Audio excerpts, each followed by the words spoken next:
Hello and welcome to my tutorial for the Tzhaar fight cauldron. Now, when you start this, you're not going to have this armor right off the bat. Or if you do, then just stick around for part 2 of the video and we'll show you the recommendations for when you have the Obsidian Armor. For those of you who have not done this quest but want to know what this armor does, it provides 55% damage reduction while in the Tzhaar area. That also includes the fight, kiln, and cauldron. And it provides a slight damage boost, kind of like Void. The main body armor is hybrid, or all as it says here, and then the helmet dictates the style. I'm currently wearing the warrior helmet, but you can pick any helmet you like. Seeing as most players aren't going to start off this video with it, I'm going to put this away and put on something more reasonable, something that players doing this quest are more likely to have. Barrows, for example. Cheap for the most part, and they all have special effects. So I'll just quickly put that on. Now while I'm equipping here, this is where all the option and free will comes in. You can pick anything you want to fight in the cauldron. I can personally recommend, however, if you're just starting off, to use ancients, simply because of their ability to stun enemies, and those enemies that do range, I'd recommend carrying a backup sword. But we're going to pretend that I don't have my Tzhaarite or any good backup weapon. I just have my ancients at the moment. So what you're going to want to do is get a full inventory of whatever food you like. Rocktail will do. I just use monkfish because they're inexpensive. Bring prayer potions if you want, since some tokhaar can drain your prayer. Wear whichever amulet you prefer. Many people will say, why are you using the Fury? I just like the Fury more. Then, I can't use it right now, but the Sign of Life is your best friend in any player versus monster situation. It will keep you from dying by reviving you when you die. So if you need to last longer, that'll help. Now, we're going to do this like the quest. I got tokhaar-hok ready to duel me before I started recording. So, if you fight him with melee, you're going to need a Zamorak Spear or Dread Nips. If you're ranging, bolas will work, or again, Dread Nips. Dread Nips are the solution to everything. But if you're maging, ancients will do all of it for you. So let's put on our prayer and accept his duel. I'm going to enjoy this. You're going to enjoy this, aren't you? Again, ancients are, if you're doing this EOC, you can use any style you like with no qualms or restrictions, because EOC allows you to use stuns at any time. This place was made more for evolution of combat than it is for legacy, which is what we're using right now. And a few things when you're in here. Just note that more enemies are going to spawn. Don't bother with them, they're cannon fodder. They'll do some damage to you, yes, but they're not going to ruin your day if they survive. Now, as you can see here, I'm not hitting him very much. And if I had brought in Virtuous or something, I'd probably be hitting him more, but you know, I'm making this the fun family guide for everybody, killing giant monsters and such.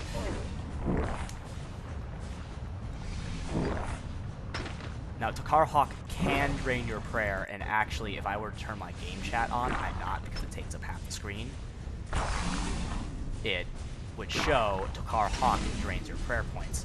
And when you get him about 50% health, tokhaar-hok is going to start using healing. So the reason I keep stressing stunning him is it prevents tokhaar-hok from healing from any of the lava sources, whether it be the floor or it be the giant dungeon waterfall of death over there. Oh, and if you are... There he goes. Just keep him out of there, and you're going to be in this a while. You just have to keep him from out under the waterfall. That's the only way you're going to be able to kill him. Excuse me. Now, I might not be able to kill him on this run, but nevertheless, I will show it in EOC just to different the two. And the reason this fight becomes so difficult is because you keep generating. Now, at the moment, it's pretty easy for me, just because I've got only one tokhaar med barrage, or however you say that, on me. And normally by this time I'd have like 5 or 6. Okay, I'm probably gonna this time. But you get the general idea. Dread nips, anything you can to stun Tokhaar-hok and keep him from getting to the lava. And I'm probably just going to switch, kill him in EOC combat since I need to show the rest of the cauldron. But you get the basic idea. You just have to keep maging him. And upon death, Tokhaar-hok will drop a 20k experience lamp in any combat-related skill. Now, when you say that, you might be thinking, oh, hey, sweet, I can use that on, like, summoning. Actually, it only applies to combat stats, there we go, or it applies to Slayer, which is still pretty useful. I'll show a screen of it once I get it. So I'm going to stop recording, and when we get back, I'll show the experience lamp off. Welcome back. So, I managed to kill Tokhaar-hok actually in EOC. I could manage it in Legacy just because of my magic level. So these are the skills that you may use your experience lamp on. In fact, I'm going to use mine. Prayer, why not? It costs a lot.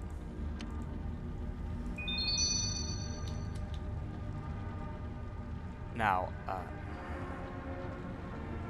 when you've used your lamp up, that's great, you've survived your first duel. If you didn't get your duel the first time around, no worries, that doesn't... I've heard of it happening once or twice, but you're probably not going to duel Tokhaar-hok right off the bat. Now, re-access my bank. When we're entering the fight cauldron this time, it's a little more relaxed. You really don't need to worry about stunning enemies. Tokhaar-hok is the only one that can regenerate off of the lava. Every time you win, you will get obsidian shards. You need approximately 400 of these to make the full set, if I remember correctly, but I believe it's more. Either way, it's going to take you a while to get all the shards. So let's just pretend for a minute here that I don't have the armor, which I do. We're going to kill Tzhaar until we get enough for the boots. Then we're going to make a pair of boots, which will be destroyed after the video, but still. Alright, this is actually a good thing. I wanted one of these to spawn first. Tzhaar champion are probably one of the most dangerous Tokhaar you're going to fight in here. Not due to their hit, they don't really hit that hard. There's spores in here that hits harder. They just can drain your prayer, which if you're using Soul Split, which I can't use, or if you're using any type of deflect or drain, curse, or prayer in general, is going to drain it from you, which makes these renewal potions very helpful, as you can usually recover most of what he's drained from you in the intervening time. Now, Tokhaar champions, unlike everything else in here, are like Tokhaar-hok and have a weakness to nothing. Therefore, killing one is entirely up to you. They deal melee damage, so keep that in mind. You can do anything you want to kill them. I'm just not hitting him here. Keep in mind also, this is made purely for an evolution of combat. So me doing Legacy in here is an abomination against it, I suppose. Now, I'm going to turn on my game chat so I can show you what happens when you win. Every time you win, they'll drop something.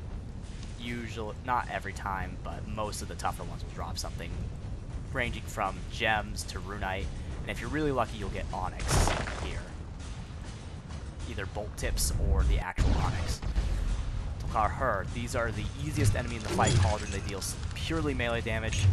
They also have the worst drops here, so if you're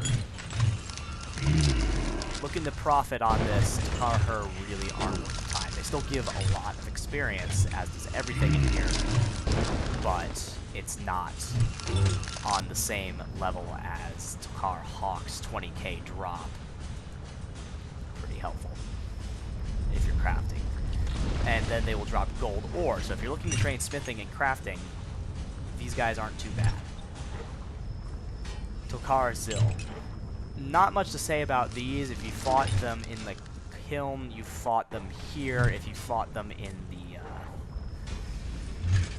fight in just the Tzhaar area in general, they're really not that big an issue. They can melee if you get close enough, so keep that in mind.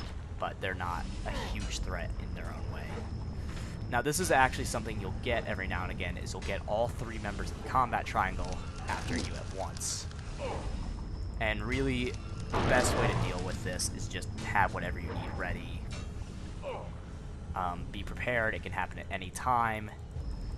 And keep an eye on the floors. That should go without saying, but I've known people who have lost onyx drops or their 20k XP lamps because they weren't watching the floor.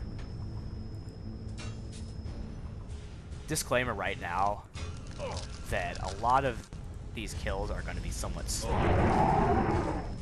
And I'm just trying to get you through some of the basic waves, show you how you can fight in here. And then in part 2 of the guide, I'm going to show you how, the difference between when you started off and right here. So just keep that in mind if you feel the need to post up, why is it taking so long? That is not intentional, that's just kind of how it works when you're using legacy combat. And I'm going to I hate saying this. This guy, this is probably where I'm going to die. Which is perfect, but this is the most dangerous enemy in the fight. There is nothing else as dangerous. They deal heavy damage. The only way to really negate that is to get close to them so they can melee you, which still is pretty dang accurate. So split on, or various other damage blocking items, even the priest can still hit pretty hard. But you're significantly less likely to be mage when it's at close range. So if you're a ranger, tough luck, you're gonna just have to put up with this magic damage. If you're a mage or melee, that offers you the opportunity to get close. And I just realized how much like a dinosaur this thing sounds. Sorry, sidetracked. Again, you're gonna have to watch the floors. The floors are going to kill you 90% of the time in here.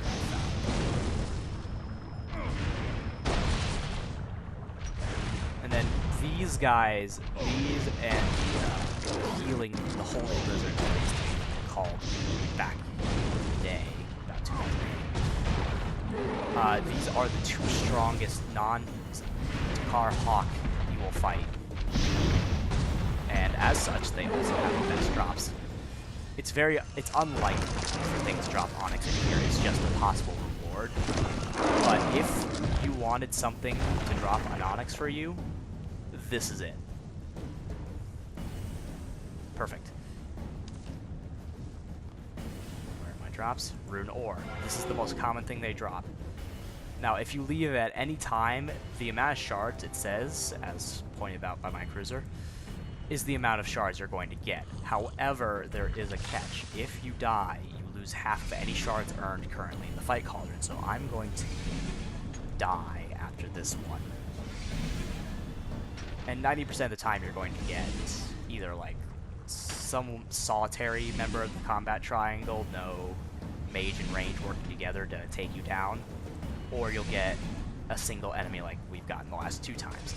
The trios I haven't found to be very common, but when you do get them, it can be anything from Tzhaar, the giant ranger ones we're talking, that you can have in your Poe portal or in the fight caves, kiln, or you'll get something substituted out. It's very rare once you get far in this to see just the trio, her, Tzhaar, and Mesh. Actually, one of the most common things you'll see is a Ket instead, or a champion instead of her, but it happens. Now this is going to be 3. You can actually tell what's going to spawn if you pay attention to the floors. Each time something spawns, something new comes in. Okay, I'm going to die. Unless something really good drops. So I can show you the loss of shards. The easiest way to do that is to basically commit suicide by standing on this pad when it heats up. There we go. And as you can see, I received 13 shards in the fight cauldron. Now we're going to advance a little bit here, since had I won that, I actually would have had enough to forge the boots. It takes 10 shards, I'm sorry, not 10, 12 shards per piece of obsidian armor you make. And this is where we're going to move into part 2 of the video. I was maging. If you're ranging and meleeing, the strategy is the same for all of them. Avoid the pads, kill whatever's there, and pray the correct style or soul split. Soul split just breaks the game. Pardon my displeasure with it, so to speak. Okay, now, if you have the tokhaar-hok, which I didn't pause to get out of my bank, in hindsight I should have, you'll find that you can teleport all over the Tzhaar city, including the main plaza where all the forges are. If you don't, there is no, you know, I'm just going to go to Lumbridge. So, when you're forging this armor, you will want to pay attention to it, since about half of the shards you win in the cave when you start getting this armor are going to be spent repairing your armor, or if you have a massive stash of tokhaar for whatever reason, then you can use your massive stash to recharge your ring, and so on. Okay. Each piece of armor takes a required smithing level. It's different for each piece, and it goes up to 85. If you cannot make it, you can boost. I would recommend spicy stews, as those are the most efficient way of boosting your stats, but take the longest to get, just considering no one sells stew on the GE, and you have to get the right type of spice. Now, since I have the level to make everything, I can make either a helmet, which will give a damage bonus in the style I fight with, whether it be range, mage, or melee, or I can make gloves and boots, which take 1 bar each. You can make whatever you like. It takes 2 bars for a helmet. Say it's standard smithing. You should know how to do this if you've gotten this far. They don't reward much experience per item made, but that's not why you're making them. You're making them because A, it looks cool, and B, you get a damage boost. Now, they are inferior to many types. It's that Tzhaar damage bonus you're looking for. Now, due to an update with the evolution of combat,